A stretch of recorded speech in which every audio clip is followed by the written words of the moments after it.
കുറച്ചു സമയങ്ങൾക്ക് ശേഷം കോളേജിലേക്ക് പോകാൻ ഇറങ്ങുകയായിരുന്നു ശ്രവണ. അപ്പോഴാണ് സിദ്ധാർത്ഥ് അതുവഴി നടന്നു പോകുന്നത് അവൾ കണ്ടത്. അമ്മേ, എന്നാ ഞാൻ ഇറങ്ങുവാണേ. ശ്രീകുട്ടി വന്നില്ലല്ലോ. അവൾ ഇന്നില്ലെന്ന്.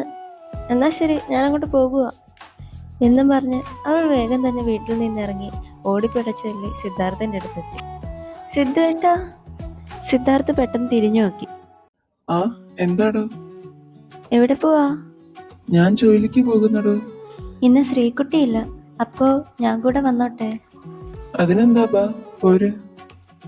ഇന്നെന്താ ശ്രീകുട്ടി വരാഞ്ഞ്? രാവിലെ തന്നോട് ഉണ്ടായിരുന്നല്ലോ. ആ, പക്ഷെ അവള് കോളേജിലേക്ക് ഇന്നില്ലെന്ന്. അതെന്നാ, മടിയാണോ കോളേജിൽ പോകാൻ? ഇന്നവളുടെ ബർത്ത്ഡേയാ. അപ്പോ നല്ലൊരു ദിവസം ആയിക്കൊണ്ട് കോളേജിൽ ചെന്ന് ടീച്ചർമാരുടെ വായിരിക്കുന്ന കേൾക്കണ്ടെന്ന് പറഞ്ഞ അവളിന്ന് വരാഞ്ഞ്. അത് കൊള്ളാലോ. എന്തായാലും എന്റെ ബർത്ത്ഡേ വിഷ് ശ്രീകുട്ടിയോടൊന്ന് പറഞ്ഞേക്കാം. പറഞ്ഞേക്കാം. ചേട്ടാ, ഞാൻ ഒരു കാര്യം ചോദിച്ചാ സത്യം പറയുക? എന്താടോ? ചേട്ടൻ എന്നെ ശരിക്കും ഇഷ്ടമല്ലേ? അവൻ പെട്ടെന്ന് നിന്നു. ഇതാണോ തനിക്ക് എന്നോട് ചോദിക്കാറുള്ളത്? എടോ, തന്നോട് എത്ര വട്ടം ഞാൻ പറഞ്ഞു? എനിക്കറിയാം സിദ്ധാർത്ഥൻ എന്നെ ഇഷ്ടമില്ലാത്തോണ്ടൊന്നും അല്ല എന്നെ അക്സെപ്റ്റ് ചെയ്യാത്തതെന്ന്. അതിനുറപ്പായും എന്തോ ഒരു കാരണമുണ്ട്. പറ, എനിക്കറിയണം അതെന്താന്ന്. ഞാനത് പറഞ്ഞ താൻ എന്നെ പുറകെ കിടക്കുന്ന നിർത്തുവോ? ഇല്ല. എടോ, താൻ വിചാരിക്കുന്ന പോലെ അല്ലടോ ഞാൻ. അഥവാ ഞാനിപ്പോ തന്നെ അക്സെപ്റ്റ് ചെയ്തെന്ന് തന്നെ വിചാരിക്കും. കുറെ നാള് കഴിയുമ്പം അത് വേണ്ടിയിരുന്നില്ല എന്ന് തനിക്ക് തന്നെ തോന്നും. എന്തിനാടോ വെറുതെ? ഇനി തന്നെ കൂടി ഇനി വിഷമിപ്പിക്കാൻ എനിക്ക് വയ്യടോ. വിഷമിപ്പിക്കാനോ? എന്തിന്? ചേട്ടനെ പോലെ ഒരു ഭാവത്തെ ഇനി മഷിയിട്ട് നോക്കിയാൽ പോലും എനിക്ക് വേറെ കിട്ടില്ല. അതുകൊണ്ട് തന്നെ ഞാൻ ഇനി ചേട്ടനെ വിട്ടു പോകും എന്ന് ചേട്ടൻ വിചാരിക്കേ വേണ്ട. തന്നോട് പറഞ്ഞിട്ട് കാര്യമില്ല. അവൻ മുമ്പോട്ടേക്ക് നടന്നു. അതേ, അവൾ അവന്റെ അടുത്തേക്ക് ഓടിച്ചെന്നു. റീസൺ എന്താന്ന് പറഞ്ഞില്ലല്ലോ. എടോ, ഞാൻ തന്നോട് അതെല്ലാം പിന്നെ ഒരു ദിവസം പറയാം. ഓക്കേ.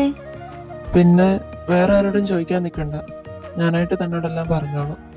അവരങ്ങനെ സംസാരിച്ച് നിൽക്കുമ്പോഴാണ് ഓപ്പോസിറ്റായി ഒരു ബസ് വന്ന് നിന്നത്.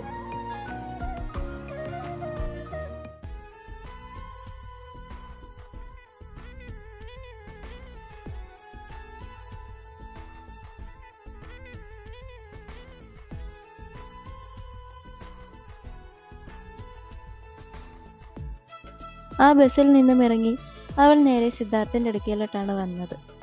സിദ്ധു. ആടി, വീട്ടിലോട്ടാണോ? ആടാ. റാം വന്നില്ലേ? ഇല്ല, ജോലിക്ക് പോയി. ജോലിക്ക് പോവാണോ? ആടി, നീ ഇന്ന് പോയില്ലേ? ഇല്ല, വീട്ടിലോട്ട് പോകേണ്ട ഒരു ആവശ്യം ഉണ്ടായിരുന്നു, അതുകൊണ്ട് ഞാനിന്ന് ലീവ് എടുത്തു. അപ്പോഴേക്കും സിദ്ധുവിനും ശ്രവണയ്ക്കും പോകേണ്ട ബസ് വന്നിരുന്നു. എന്നാ ശരിയടി, ഞാൻ പോകുക. ആടാ, ശരി. സിദ്ധാർത്ഥ ബസിന്റെ പുറകിലും ശ്രവണ ബസിന്റെ മുമ്പിലുമായി കയറിയിരുന്നു. അവർ സംസാരിച്ചതൊക്കെയും ശ്രവണ ശ്രദ്ധിച്ചിട്ടുണ്ടായിരുന്നു. സിദ്ധു തന്നോടെല്ലാം പറയാമെന്ന് പറഞ്ഞ ശേഷം ശ്രവണയ്ക്ക് അതെല്ലാം അറിയാൻ നല്ല ക്യൂരിയോസിറ്റി ഉണ്ടായിരുന്നു. ഇന്ന് അവധി ദിവസമായതുകൊണ്ട് തന്നെ സിദ്ധാർത്ഥിൽ നിന്നെല്ലാം ഇന്ന് തന്നെ അറിയണം എന്നവൾ ഉറപ്പിച്ചു. ഇന്ന് അവൻ ഉറപ്പായും വരും എന്നവൾക്ക് ഉറപ്പുള്ള സ്ഥലത്ത് ഒരു 5:30 ആയതോടെ അവൾ പോയി അവനായി കാത്തിരുന്നു. കൂടെ ശ്രീകുട്ടിയും ഉണ്ട്. സമയം 5:45 ശ്രവണേ. അങ്ങനെ നേരിട്ടും വന്നില്ലല്ലോ. നീ അങ്ങനെ തന്നെ വരത്തില്ലേ? അങ്ങനെ വരാതിരിക്കത്തൊന്നുമില്ലടി. ഇന്ന് അവരുടെ വീട്ടിൽ വെച്ച അയൽക്കൂട്ടം, അതുകൊണ്ട് എപ്പോൾ വന്നില്ലെങ്കിലും ഇന്ന് ഉറപ്പായും വരും. അവളുടെ പ്രതീക്ഷ തെറ്റിയില്ല. അവൻ പതിവ് പോലെ തന്നെ വന്നിട്ടുണ്ട്. അയൽക്കൂട്ടം കാരണം അമ്പലവാസിയായി മാറിയ സിദ്ധുവിനെ കണ്ടതും അമ്പലത്തിന്റെ മുമ്പിലായുള്ള ആൾത്തറയിൽ നിന്നും ചാടി എഴുന്നേറ്റ് അവൾ അവന്റെ അടുത്തേക്കായി നടന്നു ചെന്നു. സിദ്ധുവേട്ടാ. അവളെ കണ്ടതും പെട്ടെന്ന് അവനൊരു ചിരിയാണ് വന്നത്. കാരണം അവൾ എന്തുകൊണ്ടാണ് വന്നതെന്ന് അവന് നന്നായി മനസ്സിലായിരുന്നു. എങ്കിലും അവളെ വിഷമിപ്പിക്കണ്ട എന്ന് കരുതി അവൻ അവളുടെ അടുത്തേക്കായി ചെന്നു. എന്താടോ, എന്താ വിളിച്ച?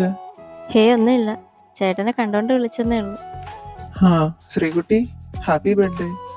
താങ്ക് യു സിദ്ധു ചേട്ടാ. ശേഷം സിദ്ധാർത്ഥും അവരുടെ കൂടെ ആൾത്തറയിൽ പോയിരുന്നു.